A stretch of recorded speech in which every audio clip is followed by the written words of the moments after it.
Fala galera, tudo bem com os senhores? Estamos caminhando para a sua aprovação. Cada vez que você absorve conhecimento, eu tenho certeza que será aplicado de forma organizada, de forma certeira na sua prova, tá bom? Direito constitucional, essa matéria é de extremamente relevância para a sua prova. Falamos das observações iniciais, os conceitos, tratamos da estrutura e agora vamos para um tópico extremamente fácil e não tão complexo. Aqui nesse tópico eu quero que vocês se atentem aos sentidos das constituições, aos fundamentos. Eu vou trazer os 3 mais relevantes sentidos, uma vez que diversos doutrinadores, escrevem livros aí aprimorando todo o conhecimento técnico quanto ao ordenamento jurídico e vem vendendo aí, trazendo inovações no ordenamento.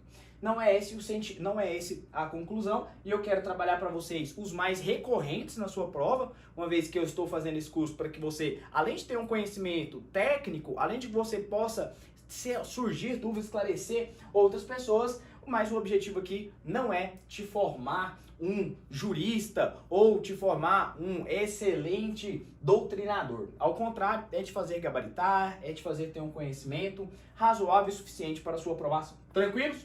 Primeira coisa que nós vamos ver sobre os sentidos é que existem 3 sentidos, os 3 mais recorrentes nas suas abordagens de prova.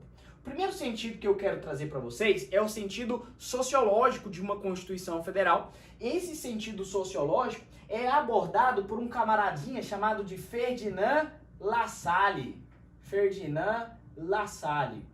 Diversos professores vêm com os mnemônicos aqui que eu acho que não condiz, né? Se fosse mnemônico universal, sem problema, iria passar com os senhores aqui, mas L com L dá sociológico, é umas coisas que vai bugar sua mente aqui, e o que eu acho que não faz tanta compreensão do seu estudo.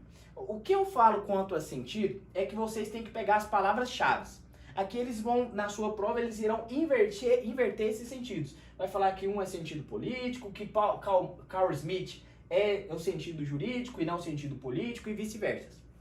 Tá bom? Olha só, para Ferdinand Lassalle, a Constituição em seu sentido sociológico só é legítima se representar os fatores reais do poder. Marcos, o que eu levo para minha prova quanto ao sentido sociológico? Essa palavrinha aqui, ó, fatores reais do poder. Tiver no conteúdo material aí que vai estar disponível para vocês, os fatores reais do poder. Ou seja, a Constituição escrita deve corresponder à real, ou ao sentido da qual se expressa, não sendo utopicamente, tá bom?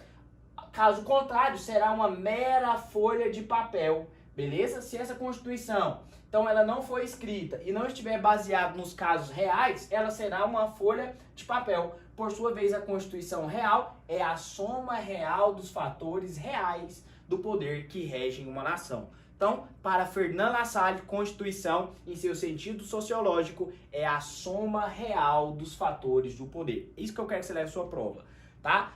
Lembra, você não está aqui para virar um jurista, para nada. É para você gabaritar a questão da sua prova e sentido sociológico é a soma real dos fatores do poder. Tranquilos? Isso que eu preciso saber.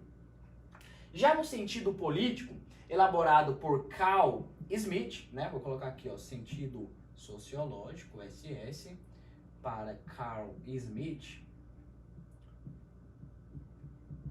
é o sentido político.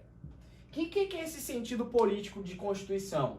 É o fundamento da Constituição, está na decisão política fundamental. Essa é a palavra-chave. Vou pegar aqui uma caneta, uma cor que destaca mais, mas olha só, está na decisão política fundamental. Essa é a palavrinha mãe aqui, chave para os senhores acertarem. Tranquilos? E distingue a Constituição de uma lei constitucional. A primeira decorre da decisão política fundamental, ou seja, a decisão política, e estruturada em órgãos do Estado, direitos individuais, vida democrática, passo que a segunda seriam todas as normas constitucionais de uma grande importância. Então ele fala que o que é normas constitucionais de grande importância? É a lei constitucional. Ora, e o que é a própria Constituição? A própria Constituição vai prever direitos individuais, vai prever uma vida democrática, separação dos poderes. Mas eu quero que você leve para a sua prova que no sentido político, para Carl Smith, Constituição é a norma fundamental. Essa é a palavra-chave. Eles vão trocar esses conceitos na hora da sua prova. Cobrou isso no concurso de agente de segurança prisional, concurso de policial penal, do ano de 2014, eles cobraram exatamente essa questão, alterando esses sentidos aqui e perguntando no certame. Tranquilos? Olha só, e para Hans Kelsen, famoso austríaco, né, que viveu aí no século XX, e ele tratou que a Constituição, no seu sentido jurídico, é um conjunto de normas, ou seja, normas puras, é isso aqui que eu quero que vocês gravem, dissociado de qualquer outro elemento, seja filosófico, seja político, seja sociológico, seja cultural. Fruto do dever ser e não do mundo ser. Ele é diferencia do ordenamento em dois planos, o jurídico positivo, tá?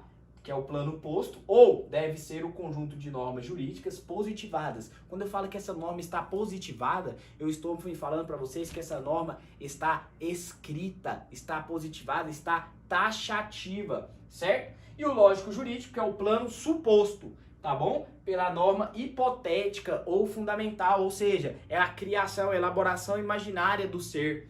Beleza? Tranquilos? Então, olha só. Qual que é o sentido que o Brasil adotou para a sua Constituição Federal, principalmente do ano de 1988?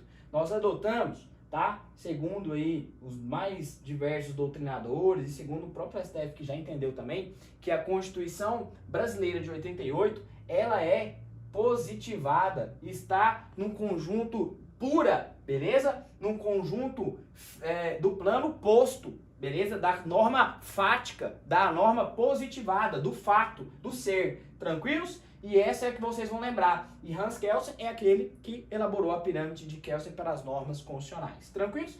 Sentido jurídico. Esse é o mais importante deles. E na sua prova haverá essa distinção, perguntando qual é qual aí. Não tem segredo, não tem dúvidas. Eu passei as palavras-chave. É com essas palavras-chave que vocês irão matar as questões quanto aos sentidos. Tranquilo? Vou apagar e assim a gente avança aqui para a nossa próxima capítulo, nosso próprio módulo. Olha só, ainda tratando de direito constitucional, encerramos aqui a parte de sentidos, nós vamos passar para a eficácia das normas constitucionais. O que é essa tal eficácia das normas constitucionais? Ora, eficácia das normas constitucionais também está na maioria dos editais previstos aí de carreiras policiais. A galera tem uma certa dificuldade, mas tenho certeza que nós iremos esclarecer aqui. Vou ler com os senhores o conteúdo, tá? Quando a gente fala de normas, a gente vai ter norma de eficácia plena, norma de eficácia contida, norma de eficácia limitada e assim sucessivamente. Todas as normas constitucionais têm uma eficácia jurídica ou social, beleza? Ou seja, está na Constituição, tem uma norma jurídica, é importante. A eficácia mínima de uma norma é a jurídica, ou seja, a qualidade da norma para a produção dos seus efeitos jurídicos próprios. Algumas normas apresentam eficácia jurídica e social. Essa também é chamada de aplicabilidade. O que representa a qualidade da norma deve ser aplicada na prática. Calma que eu vou passar todo o conteúdo para vocês. Segundo José Afonso da Silva, as normas podem ser de eficácia plena, contida ou limitada. É o que eu falei para vocês. Existem três formas de normas. Norma de eficácia plena, norma de eficácia contida e norma de eficácia limitada. Três características de normas e são as três características importantes para a sua aprovação e para o seu conhecimento aqui. Tranquilos? Então, lembre-se que todas têm efeito jurídico ou efeito social. A primeira norma que nós iremos abordar é a norma de eficácia plena. O que é essa tal norma de eficácia plena?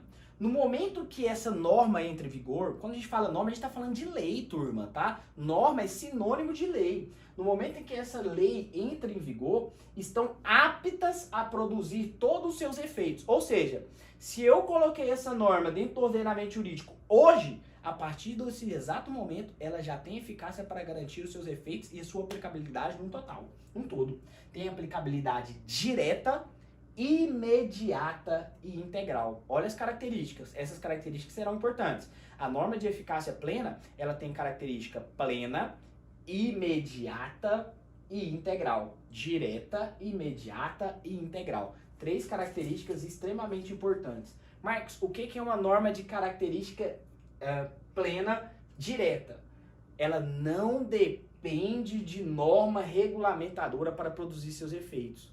Marcos, como assim não precisa de uma norma regulamentadora para produzir seus efeitos? Olha só, turminha, quando a gente pega a lei de drogas, lá na 11.340 de 2006, lá na lei de drogas não vai especificar o que é droga. É uma norma que não tem eficácia plena. Eu precisarei, nós falamos isso na doutrina, de norma penal em branco, seja heterogênea ou homogênea. Ou seja, precisa de uma complementação. Marcos, e aí, o que é droga? Droga vai estar lá na portaria da Anvisa de número 244 de 1998, que vai estabelecer o que é droga. Se não tá lá, não, se o que tiver lá é droga, se não tá lá, não será droga, certo? Então, norma direta não depende de norma para regulamentar produzir seus efeitos, tá bom? Imediata. O que é imediata? Imediata é um antônimo de imediato. Imediato é aquilo que ocorre de imediato, de forma fácil, eficaz. Produz efeitos imediatamente, tão logo entre vigor. Ou seja, essa norma ela foi promulgada hoje. Hoje mesmo ela entrará em vigor, certo? E integral. Integral não permite contenção de sua eficácia, nem redução de sua abrangência. Se essa norma é uma norma de caráter integral, ou seja, essa norma não tem como ser reduzida, não tem como ser mitigada, tá? Eu trouxe alguns exemplos aqui das normas constitucionais de eficácia plena. O próprio artigo 2º da Constituição vai dizer assim, ó: são poderes da União independentes e harmônicos entre si, o executivo, o legislativo e o poder judiciário. Essa norma é uma norma de eficácia plena, certo?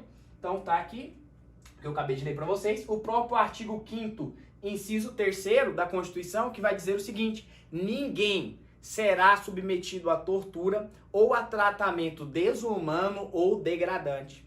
É também, né, uma norma de eficácia plena. E por último aqui como exemplo, o próprio artigo 14, parágrafo 2º, né, na qual vai dizer de alistabilidade lá dos direitos políticos. Não podem se alistar como os eleitores, os estrangeiros. Então, estrangeiro pode ser candidato? Não. Estrangeiro pode votar? Não. Quem vota no nosso país, então? Brasileiro nato ou naturalizado, certo?